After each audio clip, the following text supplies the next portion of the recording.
नाशिकमध्ये शिवसेना आणि राष्ट्रवादी काँग्रेस एकत्र लढणार आहे, तर नाशिकमध्ये भाजप स्वबळावर लढणार आहे. भाजप आमदार देवयानी फरांदेंचा मुलगा आणि सीमा हिरे यांच्या मुलीची निवडणुकीतून माघार बघायला मिळते. भाजप नेतृत्वाचा आमदार आणि खासदारांच्या मुलांना उमेदवारी न देण्याचा निर्णय समोर आलाय. मुंबईच्या माजी महापौर किशोरी पेडणेकर यांना अखेर एबी फॉर्म मिळालाय. वॉर्ड 199 मधून उमेदवारी जाहीर करण्यात आली आहे. जालन्यामध्ये भाजप नेते कैलास गोरंट्याल यांच्या पत्नी संगीता गोरंट्याल यांनी उमेदवारी अर्ज दाखल केला, तर मुलगा अक्षय गोरंट्याल यानं सुद्धा उमेदवारी अर्ज दाखल केलाय.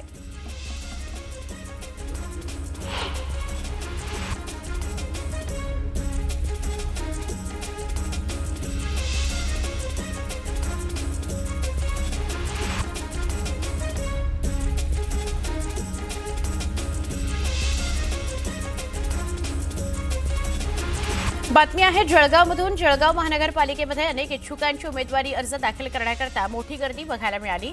महाविकास आघाडीमध्ये आघाडी झाली असून मात्र अद्यापही महायुतीमध्ये जागा वाटपाबाबत एकमत झालेलं नाही असं दिसतंय. अनेक उमेदवार कालावधी कमी असल्यामुळे आपला उमेदवारी अर्ज दाखल करण्याकरता लगबग बघायला मिळाली. भिवंडीमध्ये शक्ती प्रदर्शन करत भाजप उमेदवारांनी अर्ज दाखल केलेले आहेत. उमेदवारीच्या घोषणेआधीच भाजप उमेदवारांनी अर्ज दाखल केले. भिवंडीमध्ये मनसेच्या 10 नगर उमेदवारांना एबी फॉर्मचं वाटप करण्यात आलं. मनसे शहर अध्यक्ष मनोज गुळवी यांच्या कार्यालयात या सगळ्या 10 उमेदवारांना फॉर्म देण्यात आले. अकोल्यामध्ये हरीश अलीमचंदानी यांनी भाजपात घरवापसी केली आहे. विधानसभा निवडणुकीत त्यांनी वंचितकडून निवडणूक लढवली होती. धुळ्यामध्ये शिवसेना आणि राष्ट्रवादी काँग्रेसची युती होण्याची शक्यता आहे. आमदार मंजुळा गावित आणि सुनील केदार यांच्या सकारात्मक चर्चा झालेली आहे. वरिष्ठांशी चर्चा करून निर्णय जाहीर करू असं गावितांनी म्हटलं. मनमाड शहरामध्ये काँग्रेसला मोठा धक्का बसलाय. नगर परिषद निवडणुकीमध्ये निवडून आलेले काँग्रेसचे एकमेव नगरसेवक यांनी काँग्रेसमधून राजीनामा दिलाय. राजीनाम्यानंतर मुश्ताक उर्फ बब्बू कुरेशी यांनी शिवसेनेमध्ये प्रवेश केला. जळगावात महायुती भक्कम असल्याचं आमदार किशोर पाटलांनी म्हटलंय, तर लवकरच युतीची घोषणा करणार असंही ते म्हणाले. शिवसेनेचा 25 जागांवर दावा आहे अशीही माहिती त्यांनी दिली. योगेश पाटलांनी नशिराबाद नगर परिषदेच्या नगराध्यक्षपदाचा पदभार स्वीकारला आहे. यावेळी शिवसेना भाजप युतीच्या माध्यमातून नशिराबादचा विकास आदर्श ठरेल असं वक्तव्य पालकमंत्री गुलाबराव पाटील यांनी केलं. रत्नागिरी जिल्ह्यातल्या खेड नगर परिषदेच्या सार्वत्रिक निवडणुकीमध्ये महायुतीनं 21-0 असा ऐतिहासिक विजय मिळवून सत्ता स्थापन केली. जनतेतून थेट निवडून आलेल्या नगराध्यक्ष माधवी राजेश बुटाला यांनी सोमवारी अधिकृतपणे पदभार स्वीकारला.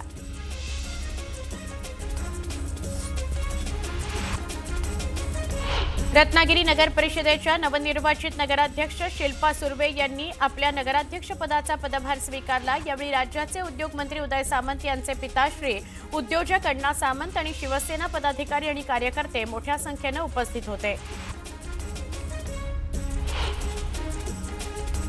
तळेगाव दाभाडे नगर परिषदेमध्ये नवनिर्वाचित नगराध्यक्ष संतोष दाभाडे पाटील यांचा पदग्रहण आणि पदभार स्वीकार समारंभ उत्साहात पार पडला. या सोहळ्याला मावळ लोकसभा मतदारसंघाचे खासदार श्रीरंग बारणे, मावळचे आमदार सुनील शेळके, माजी मंत्री बाळा भेगडे यांची उपस्थिती होती.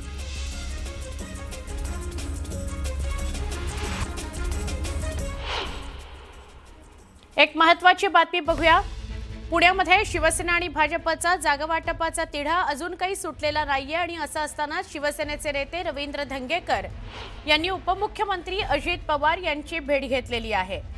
ते असं म्हणाले की ही सदिच्छा भेट आहे. रवींद्र धंगेकर यांचा मुलगा अपक्ष म्हणून निवडणूक लढवेल अशी काल चर्चा होती. त्या पार्श्वभूमीवर ही भेट महत्त्वाची आहे.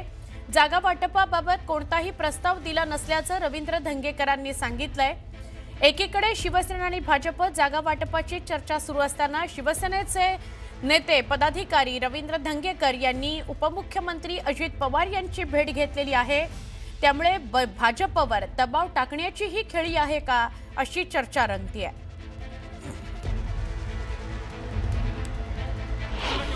याच्यामध्ये कुठल्या जागेचा प्रस्ताव आता दिलेला नाही आहे. आता आम्ही त्यांच्याशी भेटलोय, बोललोय आणि परत आमची चर्चा रात्री होणार आहे. अजून आमची कुठली चर्चा झालेली नाही आहे, पण आम्ही भेटायला आलेलो आहे. आणि आता पुणे महानगरपालिकेच्या निवडणुकीसंदर्भात आपण राज्यामध्ये एकत्र आहोत, त्यामुळे आम्ही काय बसू शकतो का, एवढंच फक्त आम्ही आमचं त्यांच्याशी बोललो. पुन्हा एकदा वेगवान स्वरूपातल्या बातम्या. पुण्यामध्ये एका उमेदवारानं उमेदवारी दाखल करताना नाण्यांच्या स्वरूपात अनामत रक्कम भरली. उमेदवार गणेश किरण खानापुरे यांनी प्रभाग क्रमांक 26D मधून उमेदवारी दाखल केली.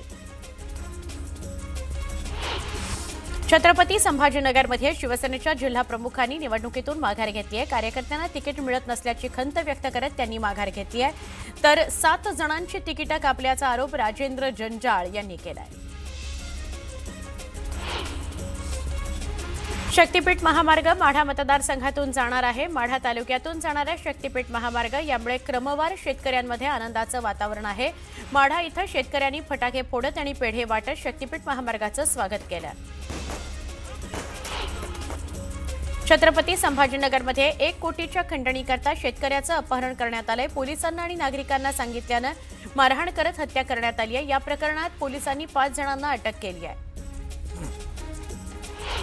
चंद्रपूरच्या मोहाडीमध्ये बँकेतून रोख रक्कम आणि सोनं चोरीला गेल्याची घटना घडली आहे. या प्रकरणात पोलीस ठाण्यात तक्रार दाखल करण्यात आली आहे. पोलिसांकडून अधिक तपास सुरू आहे.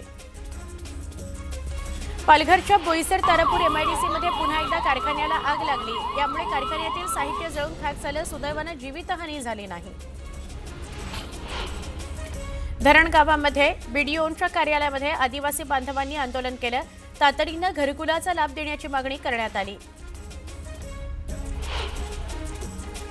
मावळच्या नवला कुंभरेत इतिहास घडलाय. राहुल सातकरने चमकदार कामगिरी करत मावळ केसरी होण्याचा मान पटकावला. महिलांमध्ये अनुष्का दहीभाते हिनं दमदार कामगिरी केली, तर कुमार केसरीचा मान ओमकार भोते याला मिळाला. अकोल्यामध्ये नायलॉन मांजा वापरणाऱ्यांवर पोलिसांनी मोठी कारवाई केली. यावेळी पोलिसांनी 33 बंडल्स मांजा जप्त केलेला आहे. या प्रकरणामध्ये गुन्हा दाखल करण्यात आलाय.